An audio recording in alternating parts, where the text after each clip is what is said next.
I'm John Yanni, a partner with Early Bird Venture Capital's Health Fund. And joining me today is Peter Finney, who is a patent attorney with Potter Clarkson in London. Peter, how do you work with entrepreneurs to actually get the information you need from them? Because it's very important that you have a good interaction with them and they're not defensive and they provide you with all the information that you need. How do you do that?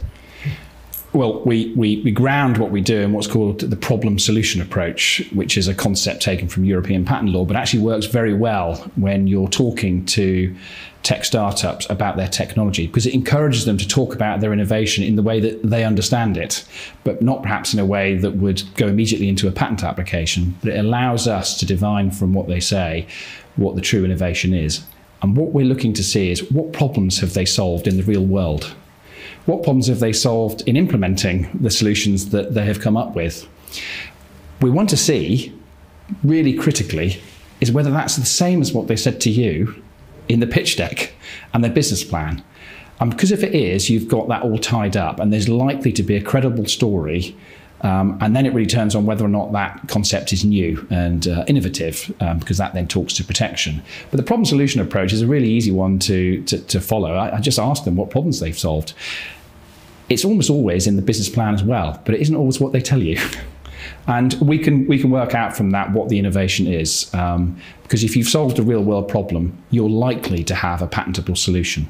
Mm-hmm. So can you explain the concept of inventive step and patentability?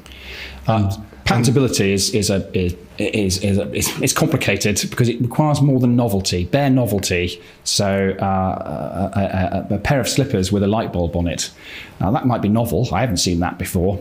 The question of whether it's inventive, though, is a test that's applied by the Patent Office, and it's supposed to be objective. But when I ask people that question about slippers and light bulbs, some people go, "That's brilliant. That means you can see without switching the lights on," and other people just say, "It's a light bulb on a pair of clothing. How can that be inventive?"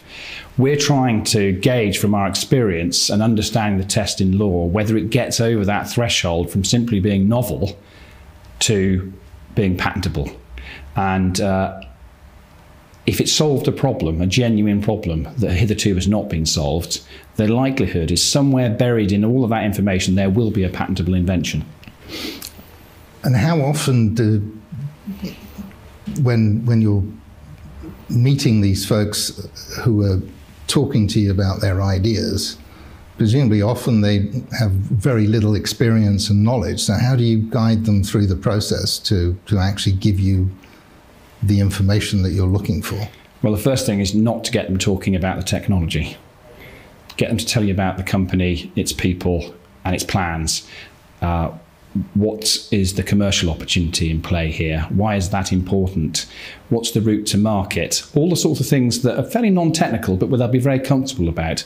And they will then start to tell you, and you can start to ask the right questions about the technical implementation to deliver that. And we can reveal the invention from just looking at those elements. Some people are really good at explaining to you what their invention is. Other people can't quite articulate it. They know they've got something, but they can't quite tell you what it is. And our job is to get that from them, because you can't write a credible patent application without actually disclosing the invention and putting it in its correct context. So why is having good tech not enough? Well, if you're seeking someone else's money to develop it, you really need to have technology that can be protected through intellectual property. It isn't all necessarily about patents, but you have to be able to protect it. Know-how can be critically important, and in consumer-led goods, of course, branding is as well. Good design is important.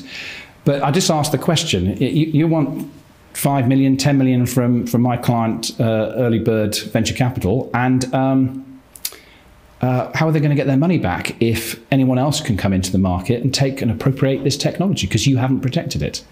We have to be able to protect it if you're patents are critical, particularly in medtech and digital health. You have to have patents. And so it is important that in addition to having good technology, you have a good intellectual property strategy.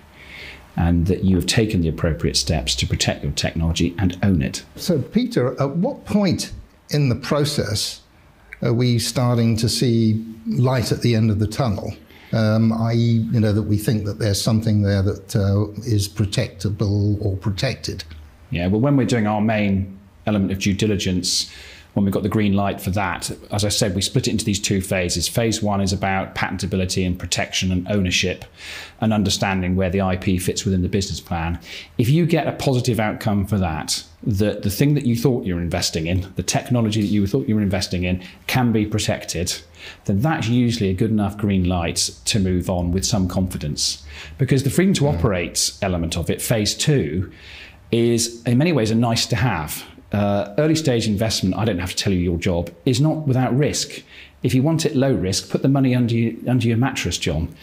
What we're doing here is trying to establish the degree of risk. Yeah. It's still possible to find a showstopper in phase two, but I can tell you in my nearly 30 years experience, I have not had a single investment fail on phase two.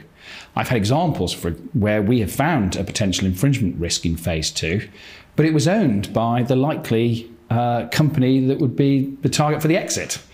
So a major oil company, they hold some patents that cover what we're doing. So what? We expect to get bought by one of them, and they're one of the targets. So we would proceed. Right, and usually, the end of phase one, from our perspective, usually triggers us to then move on and start drafting legal documents. So at that point in time, not only can you see the light at the end of the tunnel, but you can actually predict where the finishing line is, and where you need to go to complete the investment. That's right. And what I would add to all of that is, of course, for the target company, if you can do everything you can to get us to that point quickly, you'll likely get your investment. Well, thank you, Peter, for that insight. Pleasure. And thank you for tuning in.